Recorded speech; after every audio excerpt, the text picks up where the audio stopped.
This video is sponsored by the Cosmic Angel Bracelet from Rick and Liz Thompson.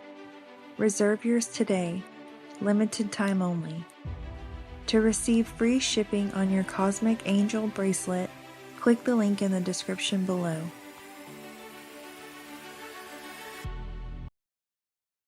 We're going to talk about archetypes. So, already this morning you have probably spoken archetypes maybe 20 times. So I'm going to take that word out and put another one in for a second. I'm going to use the word label.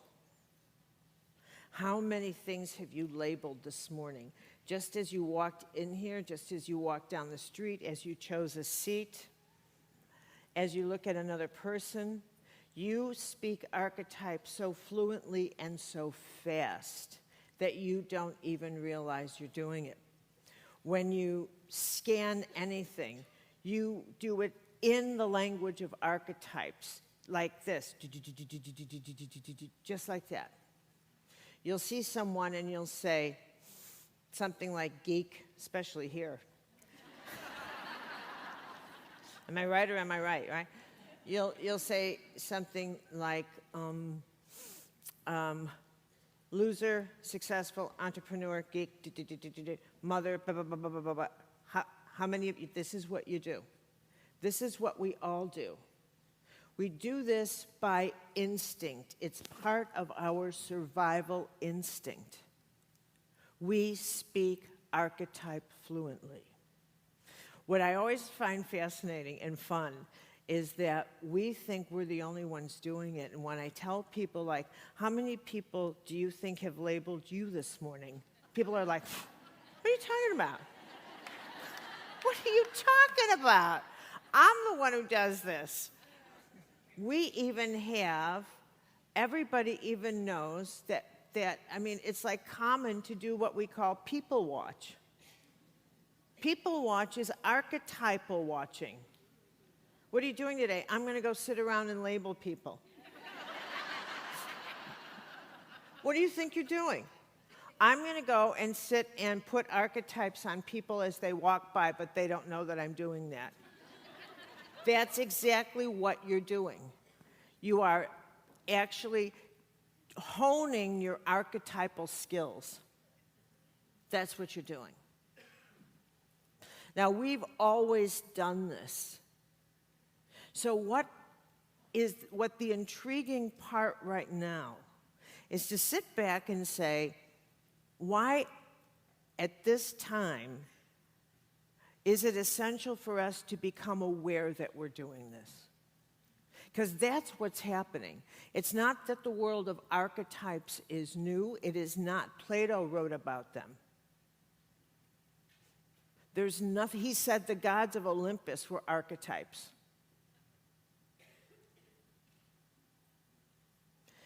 He said that. It's not that there's anything new about archetypes.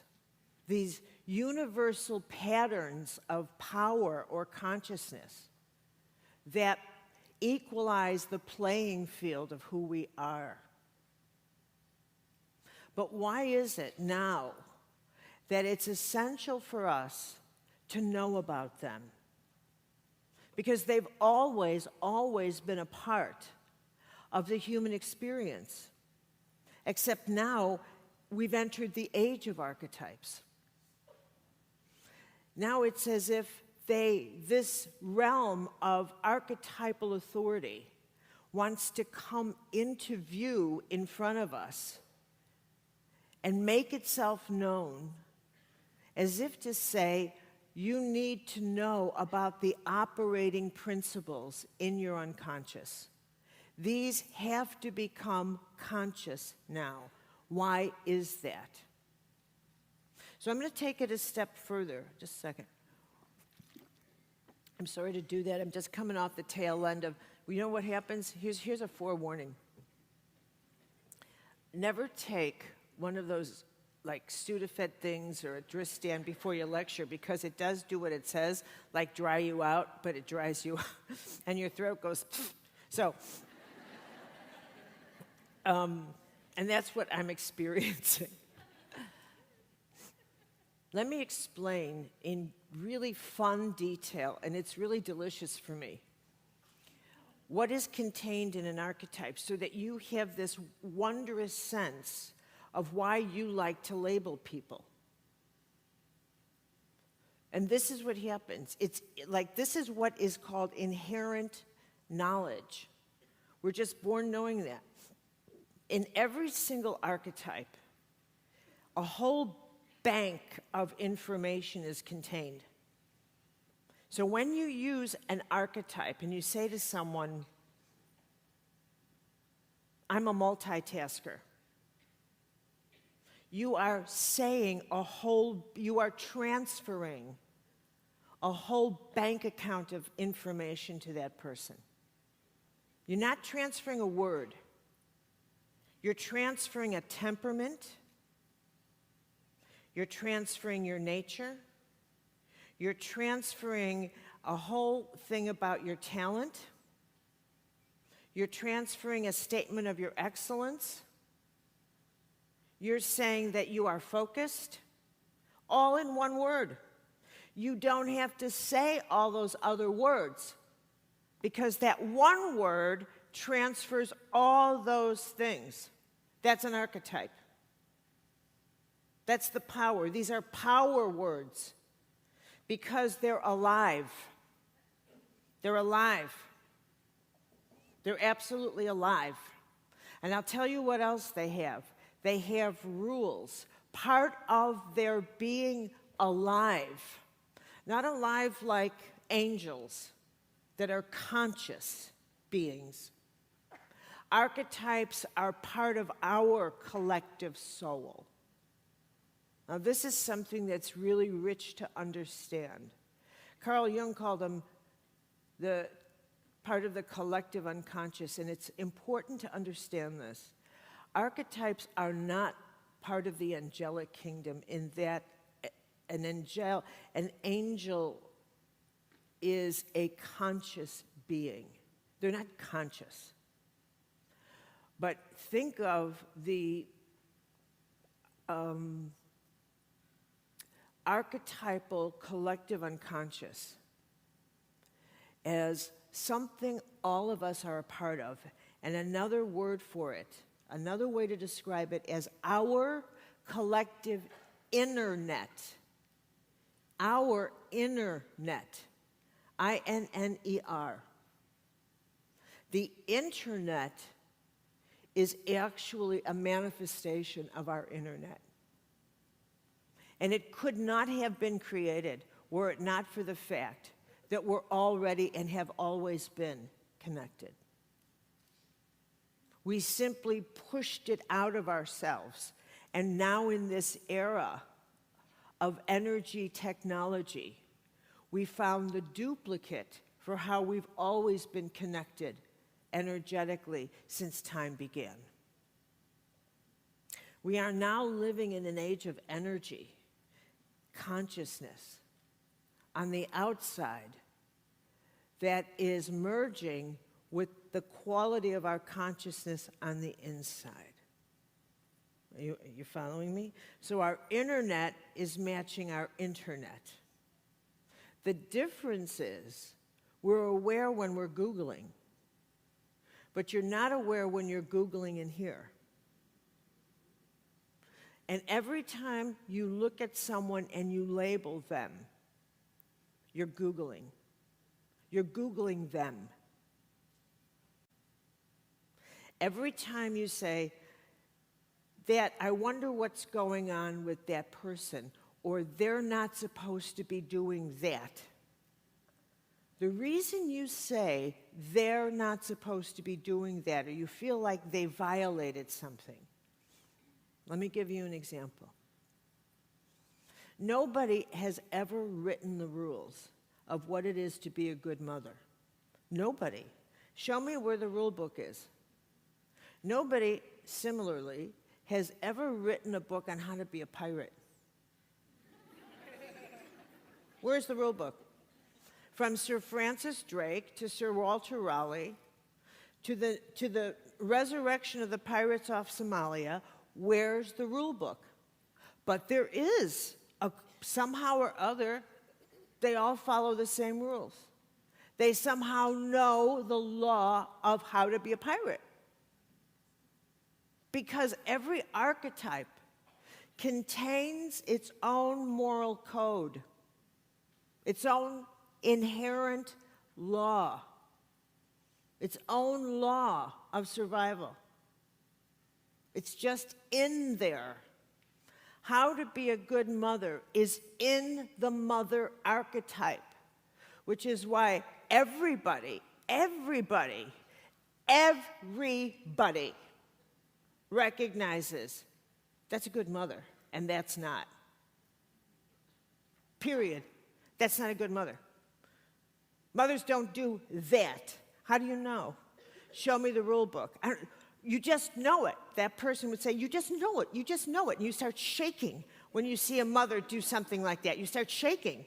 You think, I'm going to go shake her, I'm going to go kill her, I'm going to beat her up, I'm going to be this. Why? She's not breaking a law. Do you see what she's doing to her child? Do you see that? She's screaming at her. Look at the child's cowling in the corner. I'm going to rip her head off. Just a minute. I'll be right back.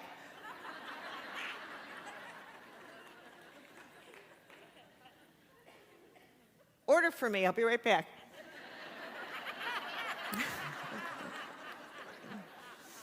There's no rule book. There's no rule book that says the mother can't do that. Yes, there is. It's an archetypal rule book. And it's written in our code because we know those rules, because we know the archetype. It's in us. We were all born knowing that archetype. It doesn't matter that you're not a mother. I'm not a mother, but I know that archetype. I know it because we all know it. That's our collective unconscious. That's what makes us human. That's what makes us humanity together. That's what makes us say, what is the matter with that human being? How could any human being do that? Because we know somehow or other, these are the rules of being human, and these are not. This is what an archetype does. Each of us has a certain pattern of archetypes in us. Not all the same. Each of us has a chemistry, a mandala of particular archetypes in us. And these we have a contract with. We do. We have archetypes in us. And they call us, draw us. They are like pulses in us. And the book, Archetypes, Who Are You? I wrote that to introduce people to what's it feel like? What's it feel like to make contact with an archetype? What's it feel like? What do I sense? How do I know what my archetype is and what it isn't? How do I know that? And if I have this archetype, do other people relate in the same way who have this archetype? Yes. When you meet somebody, the first thing you do when you see people, meet them, when you say, I relate to you, what you're relating to, first of all, is there an archetypal pattern that you feel in resonance with. When you say to when you come back and you report in about someone and you say, I don't know, I can't get a fix on them. What it is you can't figure out any of their archetypal patterns. You can't crack a code. You can't get in there. You can't crack a code. And therefore, you come back and you report in and you say, I don't know, I can't figure them out. You don't trust them. You don't trust them because you can't get into an archetypal pattern. And therefore, well, that's that. They're probably weird. Yeah, that's what you'll do. You'll simply stamp weird and keep going. Right? And you don't realize they're looking at you and saying weird. And it doesn't occur to you. because you're in charge of the world. And this is something you believe, and that too is an archetype. That too is an archetype. The belief that you're the center of the universe. That too is an absolute archetype. That the whole universe starts and ends with you. That justice starts and ends with you. That you are the one calling the shots on this planet. And you mean people don't know it? I write the rules. I write the rules. I declare who is what and what is so. And here's the rule book. And then you meet someone else who's just like that, and you come back and you say, what a control freak. Another archetype. And I've, because I teach and then I do these smaller workshops where I get to really get to know people, and I said to this one person, that person's a control freak. And of course,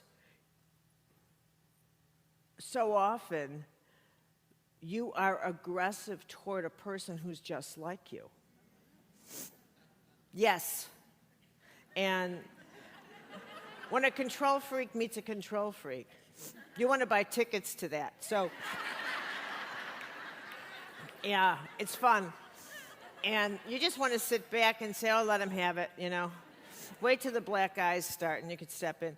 So, and this person said to me, I'm telling you, she is such a control freak. I work with this woman, and I said, and what does she do? Well, and and I said, are you like that? Yeah, but I have reasons. I'm sure you do. And I bet all of them are just the right ones. Well, yes, and out comes the rationale. Absolutely, absolutely. Okay, that's the control freak. Do I have any control freaks here?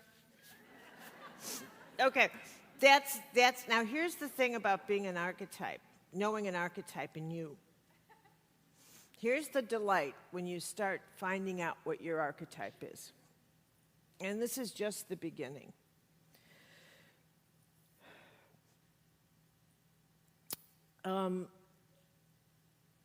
For me, entering into the world of archetypes was like finding, how do I say? It was as if I found an archive of universal knowledge versus information.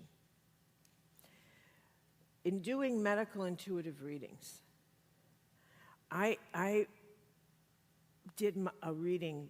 Readings for me started out with trying to find out why you were sick and identify an illness. There is no benefit to that. Zero. It won't help you at all. Because at the end of the day, you know why you're sick. You don't need my help. So let's move on. Then there's the stage. I beg your pardon. Pardon. Then there's the stage at which you need to discover, well, why am I not healing? Quite frankly, you also know that. But here comes an archetype that helped me to figure that out. And I realized every one of us has that archetype. And now my own a window of perception is now getting wider, but it's also getting deeper. And now, for me in my own journey, which now we're going back to the 90s, the depth charges, I'm now getting depth charges. And for me, when the depth charges started, it was as if I am focused, I am now alert. The saboteur archetype. Now I'm onto something. I recognize, oh my God, there's a saboteur.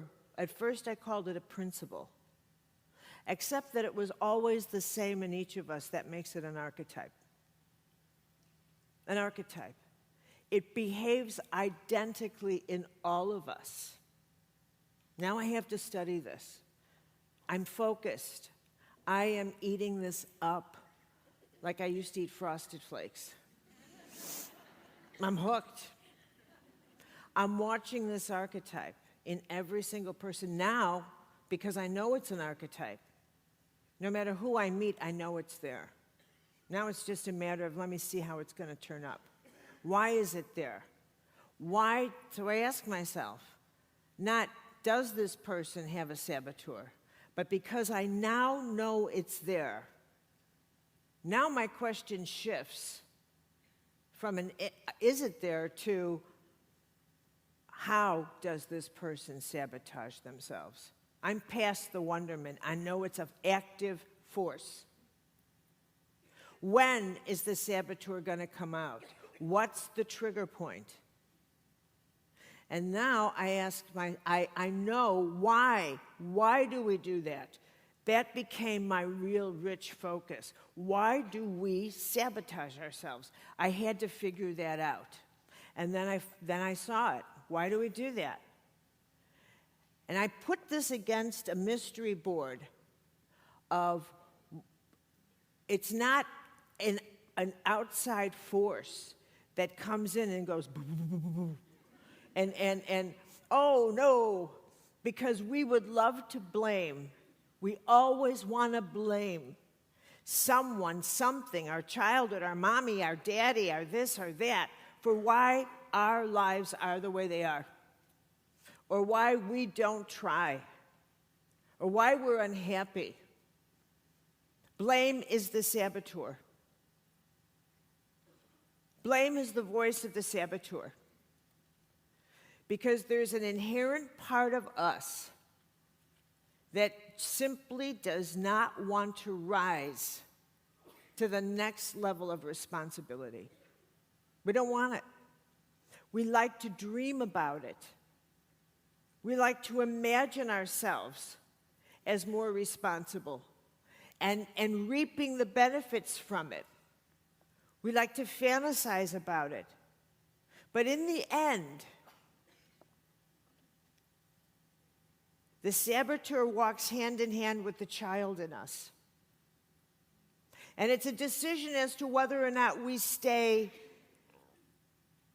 with the child that wants to find someone else to take responsibility for our choices in our life, or whether we finally stand up and stop sabotaging and rise to the next level of power. Now, that's tied directly to whether or not you can heal. Because people who sabotage themselves cannot heal certain illnesses, and it's as simple as that. So if you come to me now and you say, why am I not healing? Why did I get sick? Don't you even think for a moment that I will tell you, well, it's because of your childhood. I will open you up with a dagger.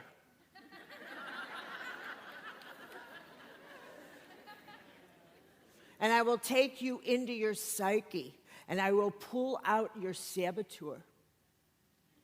And I will pull out your wounded child and your orphan without mercy.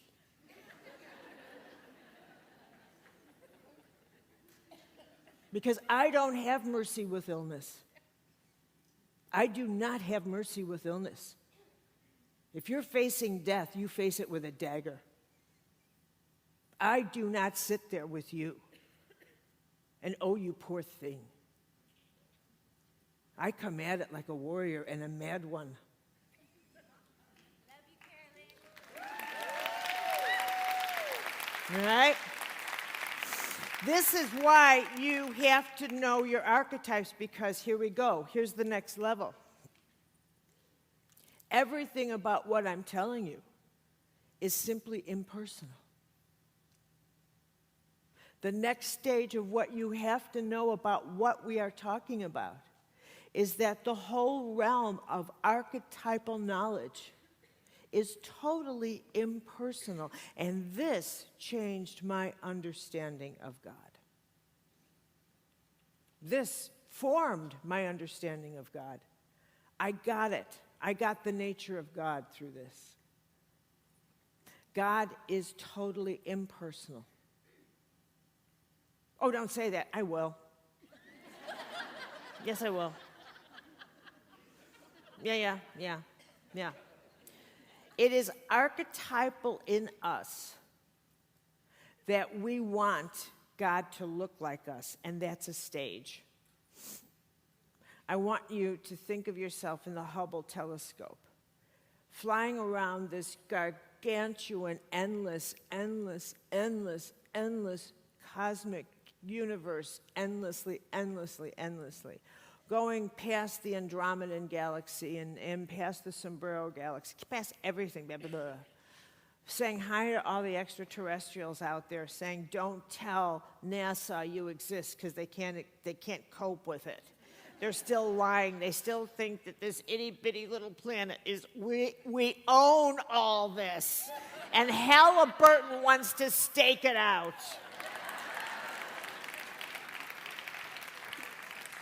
What lunatics. But anyway. What lunatics. But what kind of egocentric maniacs declare themselves the only life in the whole of the universe, no matter how big it is.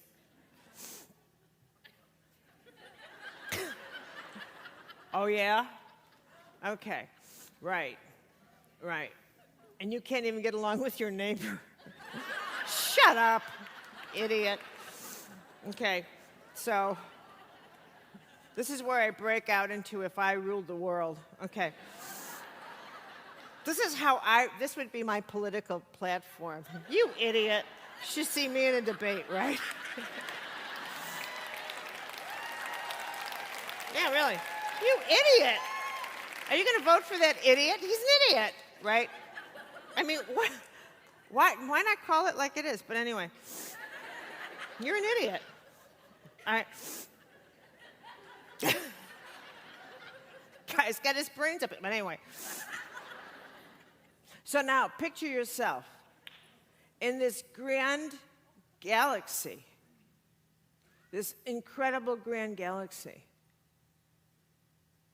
a stage archetypally that we go through is that we imagine the God we worship to be like us, because we need that. What we want, and this is archetypal, is that this huge system of power, we got to touch it, we got to feel it, we got to taste it, we got to smell it.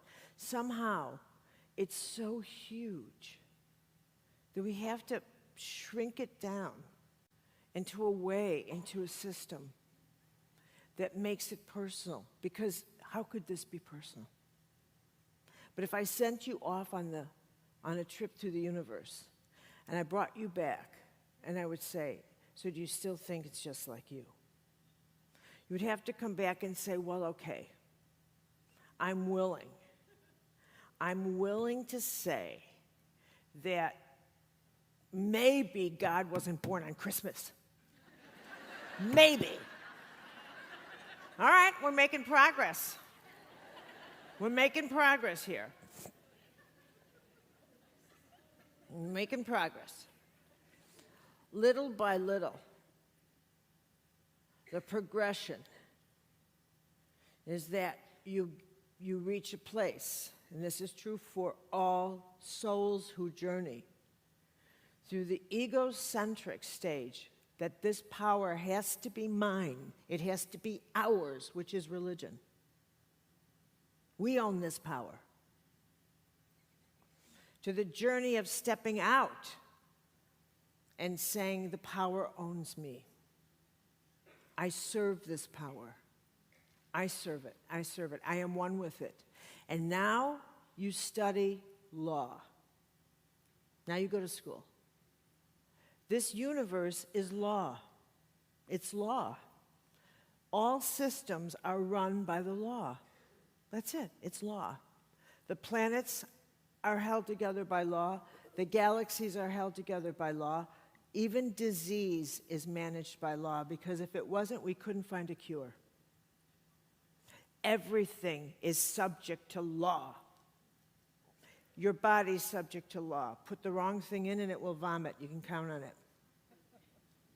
Not one thing. Without the law of gravity, you would float. Law is the cosmic nature of God.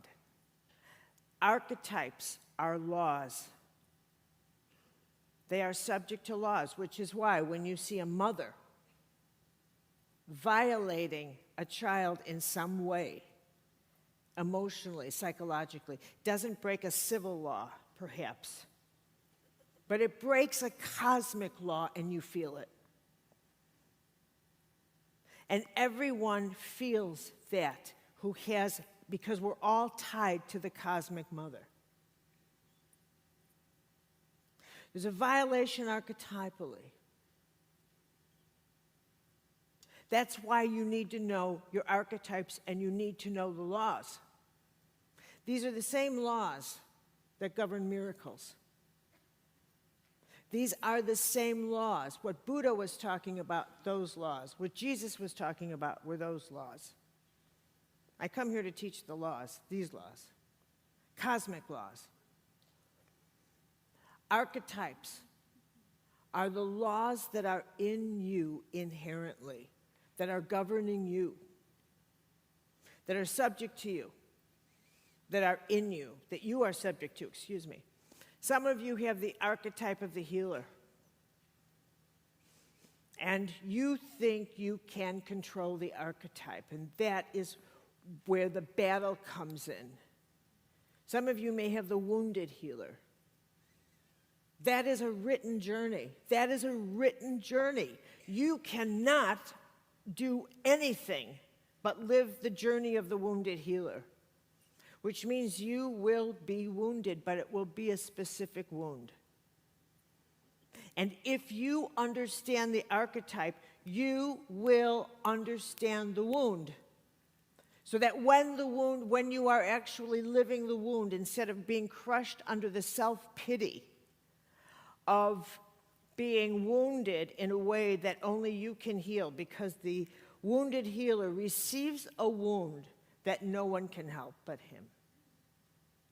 Nobody can heal the wound of the wounded healer but the wounded healer himself. Nobody. And sometimes the individual is destroyed by that wound because he chooses or she chooses to let self-pity infect the wound. And it can't be helped. But those wounded healers who go, what the wound is actually destroying is the ego. The wound is designed to shatter the ego, smash it, destroy it, humble the healer, so that when the healer humbled, destroyed, the ego shattered, the only place that healer can go is into the soul, bleeding, humbled, into God saying, raise me from the dead. Raise me from the dead. If you're there at all, raise me from the dead. And then a pulse begins, slow but sure. Humiliated and from the dirt, the healer rises from the dead. This is the journey of the wounded healer. And if you have that, you will live that. And you can say to me, Carolyn, isn't that? No, there is not. But I don't want it.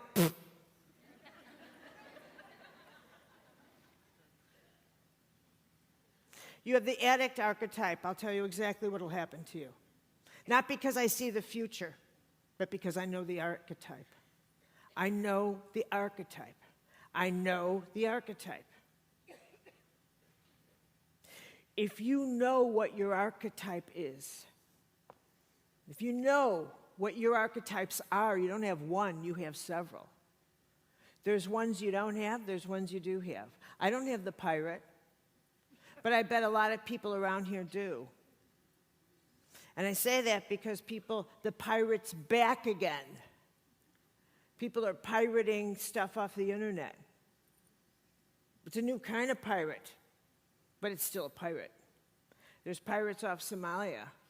The pirate is back again. Archetypes reshape themselves. They come back.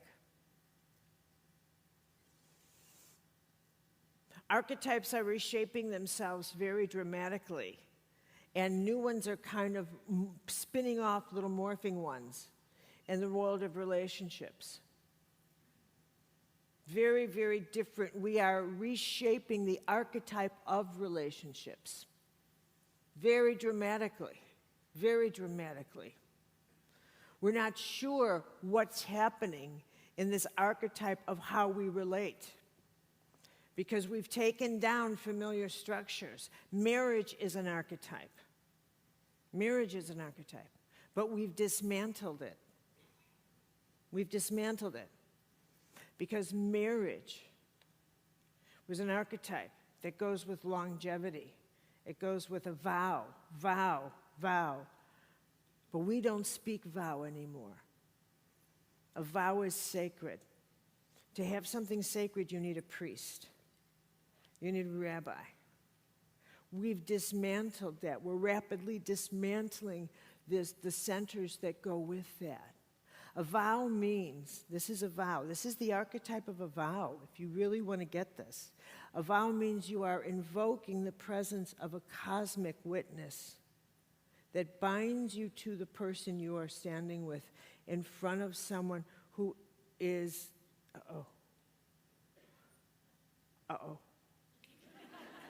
I don't know what's going on. I can't read this clock. It's 9:39. Okay, thank you. I don't know those numbers. I mean, I don't get it. Okay, tell me when it's 10 o'clock. You're in charge. I don't get that clock. Okay. I'm seeing zeros come up. I don't get that clock, but they told me I can't go over, so you're in charge. Tell me. Okay, 5 minutes before 10. Promise? Okay. But a vow, the archetype of a vow, you are actually invoking a cosmic witness. Be it God, be it however you define cosmic witness, that says, bind my soul to the journey of this soul and witness that. You're not binding your civil, the ownership of your civil stuff. You're binding your soul to this soul. That is a vow. Let my soul be responsible for the choices with this person now. Let my soul be involved. My karma. Let this be karmic to me. So I am saying that I will heighten my consciousness when it comes to this one person and everything that I create with this one person. I will bring greater consciousness with this one person. Together we will create life. I have to have consciousness to create life, to bring life to this earth with this one person. And I ask that you witness and give us the right souls. That is a vow. And you need someone ordained to bring that vow, to hold that, to have that holiness between you. A promise, a civil marriage, doesn't have the sacred. It snaps like this. To release a vow, to release that, you need a cosmic witness. Break this. I go before God again. Break this. Break this. I need my soul separated from this. That's the archetype of the vow. That's why when someone says, I need it annulled, oh, what a bunch of crap. That's just money. No. No.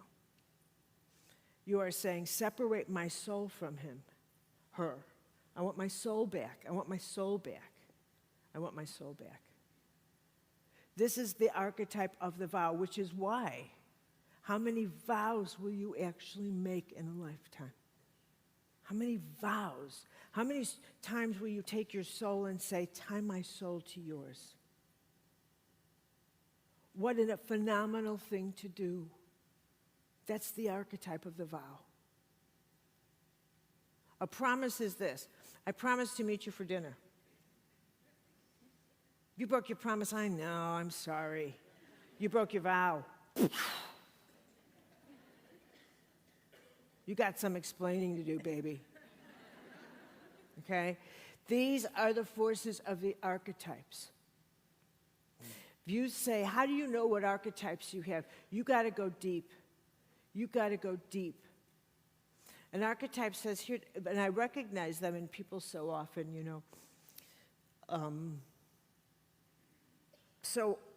often with individuals, especially when I see their restlessness, and I see people saying things to me like,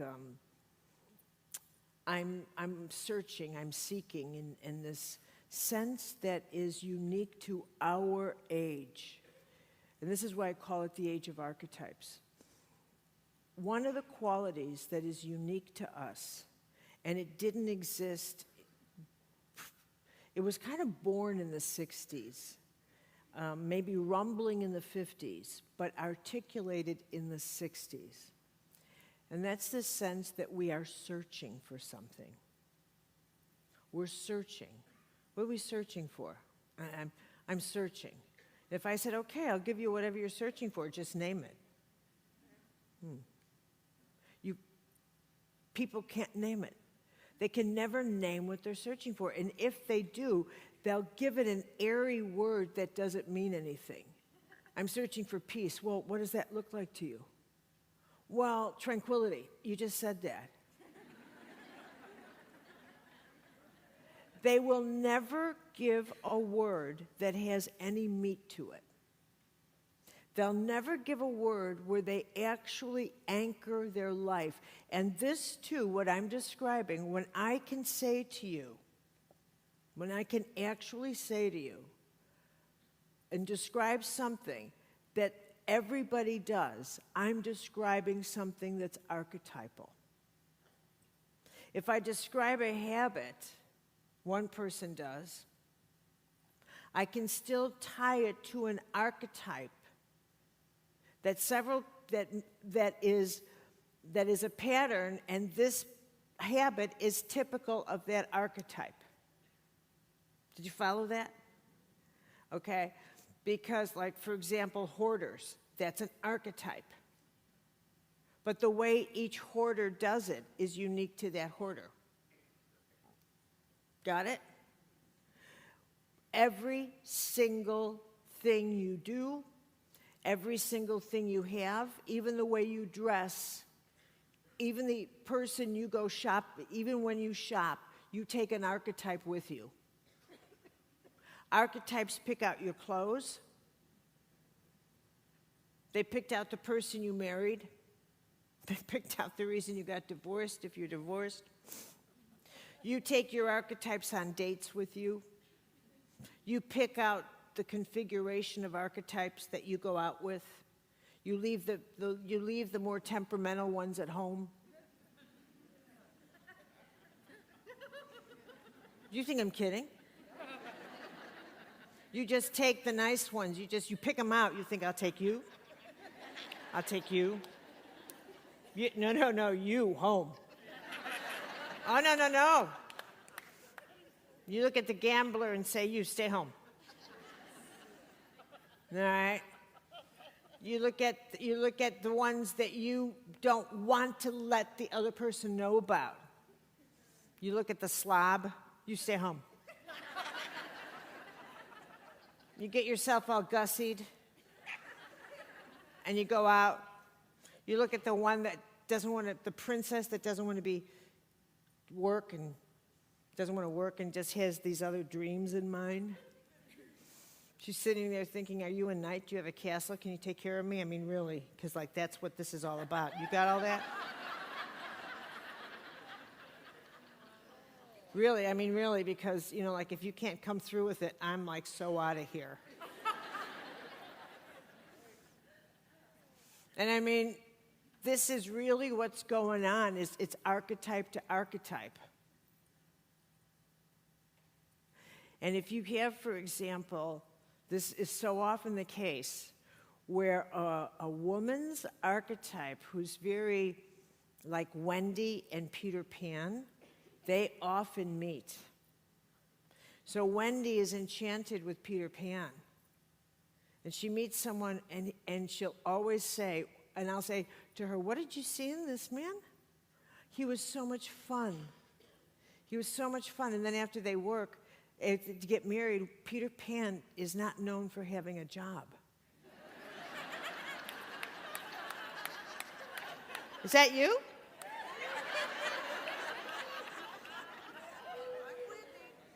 Are you Wendy? How many Wendy's? Any Wendy's? Okay, because Peter Pan is the classic unemployed, but Peter Pan will always say, I'm looking for a job, but he's flying around. That's archetypal. And archetypal, Wendy has to, because remember, he's in Never Never Land, but Wendy's not. It's classic. It's classic. It's absolutely classic. It's absolutely classic. You've got to be able to spot the archetype. Yes, spot it. It is, and you have to say, I'm a Wendy, and I'm going to do this again. No, pay attention. Get that look off your face. Yeah, shoot me now, right? No. No. That's not. You know what? In my own world, because it's just us, I'll talk about it. Early on, we all have archetypal patterns. And I had a series of relationships that were just not, like, good. They were horrible. Here's another word. But I couldn't get it, but they were all the same. Okay, this is archetypal. And one day, I was in California, and he and I were on a so-called vacation. I was miserable. And I looked at him, and this was actually, for me, it was a mystical experience. And I suddenly was very detached, very impersonal. I'd entered the impersonal space. Totally impersonal. And you know how they sometimes show that illustration of a hall of mirrors? Where you just see the same thing one after another in a hall of mirrors? Or like dominoes, dominoes and how dominoes go like this when they line them up. It was that type of vision that I had. And what I saw was kind of like every man or boyfriend or a male kind of thing, and they all had the same domino. And then the dominoes went, whew. And in that instant, in that second, in that moment, in that microchip, I got it. It was me. And so long as I did not understand the pattern in me, I would only get that domino. It was as simple as that, which meant it had nothing to do with him. It had nothing to do with the domino. It was me. I had to deal with my pattern. Are you with me? Yeah. Yep. This is why you need to know your archetypes. Nothing will change in your life till you know your pattern. And you will always live your life blaming someone else, when in fact it's you. Because you're the magnet of everything that happens to you, because that's the way the laws are written. Nothing is done to you. Nothing. You can tell yourself the two worst words ever created in the English. No, there's more than that. There's blame, deserve, and expect. I expect, what do you expect? And entitled. Those words are the root of your suffering. I deserve, what do you deserve? Tell me, what do you deserve? You don't deserve anything because you've suffered. You've suffered. Get in line. Suffering is part of the human experience. Knock it off. And here, I'm gonna tell you something. This is something you just need to dwell on. Everybody's sick and tired of your suffering stories. They don't want to tell you that. They're bored with them. They're sick of them. They can't stand your complaining. They can't stand your pessimism.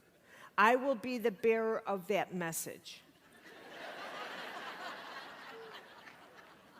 I am doing them a favor. Here's something else. You have abused as many people as you claim have abused you. You have your own style. You have your own methods. You have your own talents for it. The reason I can say that is that if you haven't done it to others, you've done it to yourself. But you have found ways of passing on abuse, one way or another.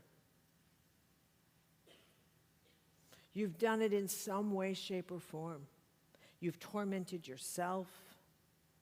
You've tormented it by the way you think, perhaps by the way you've gained weight, by the way you torment, the way you think about yourself.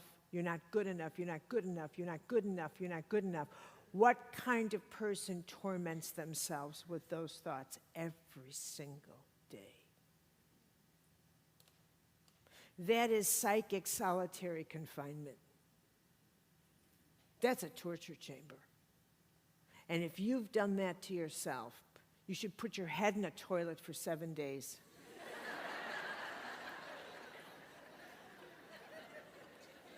That's the remedy. You don't need therapy, you need a toilet. Oh, okay. Oh, God, we only have 5 minutes left. Okay. All right. Well, come over for dinner. All right. Okay, so here's a website I want you to all to write down, archetype.com. Write that down. Archetype.com. Write that down. I want you to go to that website. You'll have a ball because that's... No, it's archetype.com now. Yeah, we changed it. Archetype.com. And this is a blast. You'll have a blast. This is a website all based on archetypes. You'll have a blast. And I will be doing a book signing for my book, Archetypes, Who Are You, later this morning. I think Nancy knows where. And I hope you'll enjoy that book because it's a wonderful intro into archetypes. So that's that. There's so much more to say. What I'm going to conclude with is this. This is the age of archetypes. This is that age. And archetypes are a tool, a guide. I want you to remember that every time you can't, it's compulsive. If I told you, no more labeling. No more labeling. You can't label one more person. You can't do it. I won't let you do it. I won't let you do it. Just as an assignment, turn it off. You just pay attention to how you can't stop. That it is part of your instinct, and it's part of your survival mechanism. Look at how much information you draw. One of the in my own workshops, my website is my last name, myss.com. In one of my workshops, I'm doing a workshop on archetypes. You could check out the website if you're interested in any of these workshops. One of the exercises is to have you sit next to someone you don't know and figure out their archetypes, and everybody gets them right. Everybody. And I'll leave you with this. The impulses in you, when you just ask yourself today, what have you always wanted to do? And you dismiss it as if it's nothing. It's not nothing. Anything that is always in you is rooted in an archetypal pattern that's in your soul. It's in your soul. which means you were assigned it, given it, before you were born. Don't dismiss those impulses. When you say things like, I'm searching in life, what you're searching for is the courage to actually be who you are, to actually act on your own impulses. You're not searching for anything outside yourself. That's why you can't name it. That's why you can't describe it. What you're searching for is courage. What you're searching for is the capacity to make the choices that are already impulsing in you. You know exactly what you want to do. You want a deeper expression of you. You want the courage to go inside and be fully you. That's what you're searching for. Thank you, everybody. This video is sponsored by the Cosmic Angel Bracelet from Rick and Liz Thompson. Reserve yours today, limited time only. To receive free shipping on your Cosmic Angel Bracelet, click the link in the description below.